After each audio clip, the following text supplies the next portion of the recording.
Hi, I'm Allison with Guided Life by Design, and today I'm going to talk a little bit about what human design is and why you might want to know a little bit more about yours. So, for me, I have a background in medicine, and I have sort of that logical part of my brain.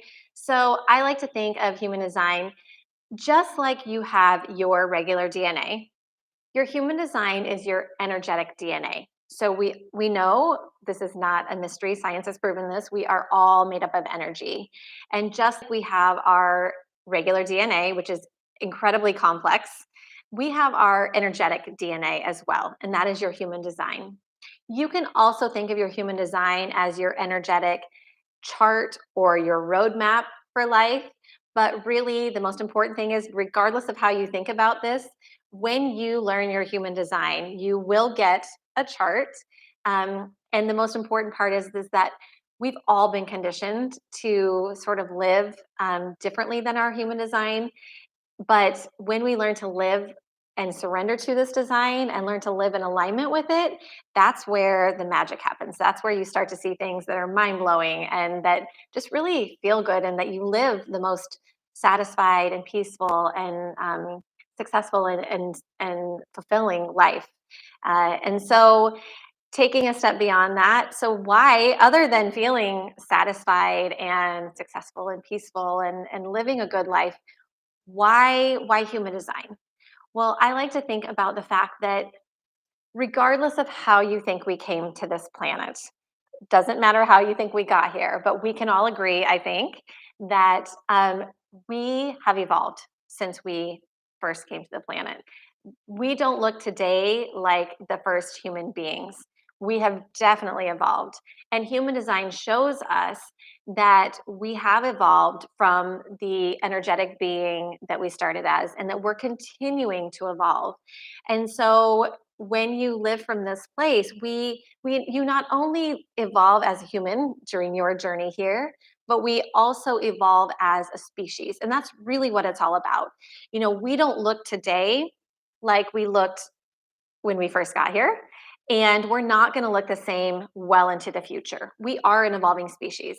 And so that's one of the great things that human design shows us, is that we have evolved, and it teaches us a little bit more about what that evolution looks like and how we can be part of that evolution moving forward.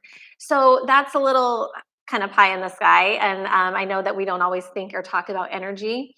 So let me bring this to a film analogy that I like to use. So let's say that we are all here as a species creating these amazing films, and that not only do we need to be the best at what we're here to do, but we need to work together as a species in order to move us forward, to help us evolve um, on this evolutionary journey. So the film analogy is a little it goes like this. So we in a film, we have the producers, right? So we have the people who get the inspirations for the ideas, and then they start to draw in the people that they need to bring this film to life. So the investors, and then all of the people from there on out. So in human design, the producers are called manifestors, and they are about 8 or 9% of the population. And what they're here to do is to take their inspirations and to initiate, and that's their gift to the world.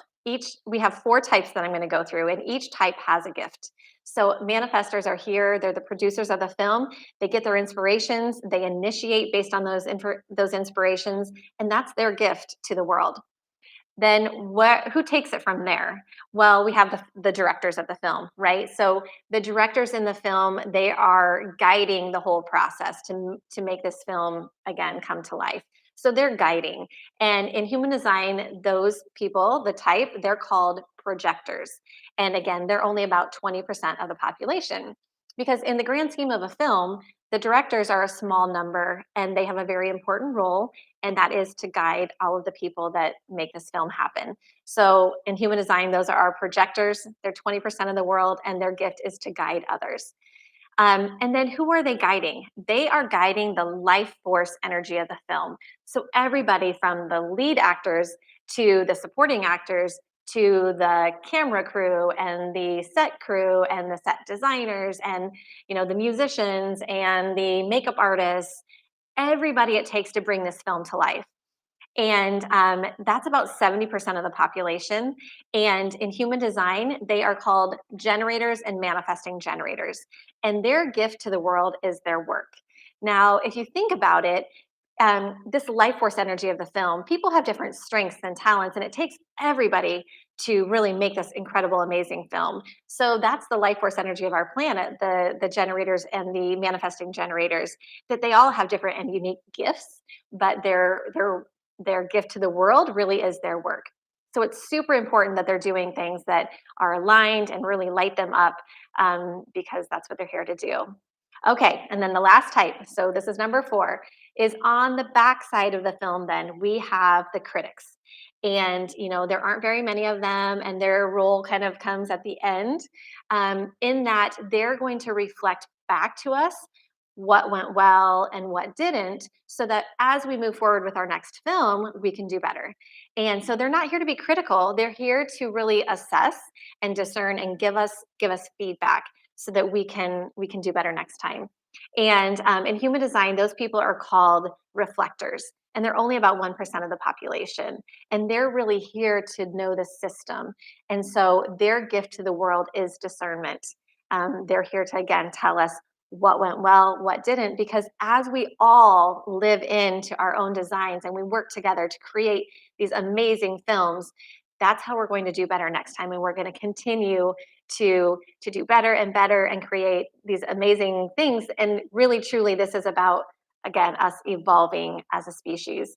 So that's a little bit about how I like to know and understand, again, what human design is and how it not only applies to me and my journey here as a human, but also how it applies to all of us and how we all have unique and different designs, but it helps us move forward in this journey as a species as well.